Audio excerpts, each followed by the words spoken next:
Fier, pourquoi? Parce que tout simplement qu'on a eu à vivre une année 2014-2015 qui s'en vient.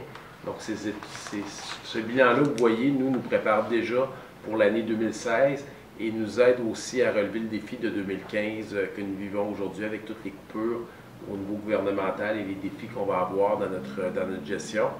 Une présentation qui démontre aussi, je pense, cette volonté, cette rigueur budgétaire que nous tenons à maintenir à la ville de Victoriaville. Donc, de façon très responsable, on veut contrôler l'augmentation des coûts de fonctionnement de la municipalité, on veut contrôler l'endettement et vous connaissez l'objectif que nous avons de baisser les taxes. Donc, on est passé depuis les 6 dernières années, de 1,25 à 1,09 du standard d'évaluation et on souhaite arriver à 1 dans le prochain dépôt du prochain budget qui va être présenté. Donc, toutes ces données-là, vous allez pouvoir lire entre les lignes pour voir toute l'importance de ce rapport-là qui est fait. Donc, sans plus tarder, je vais laisser Martin Lessard vous entretenir.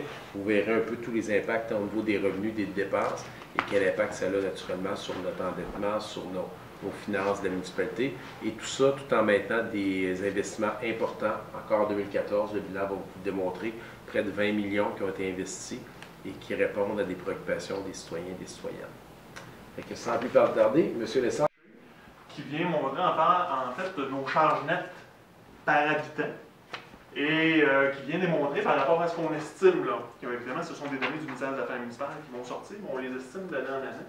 Alors, on pense au Québec, là, dans les municipalités de 25 à 100 000 habitants, les charges nettes par habitant sont de l'ordre de 1700, près de 1800 $ par habitant.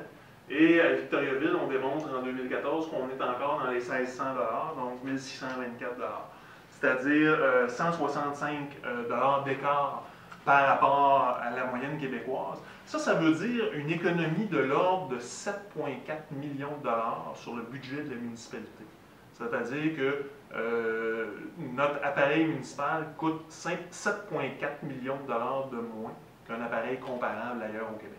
Alors c'est significatif. Quand on parle d'un appareil performant, faire plus avec moins, ben, c'est un exemple concret, ça se traduit par un tableau comme celui-là.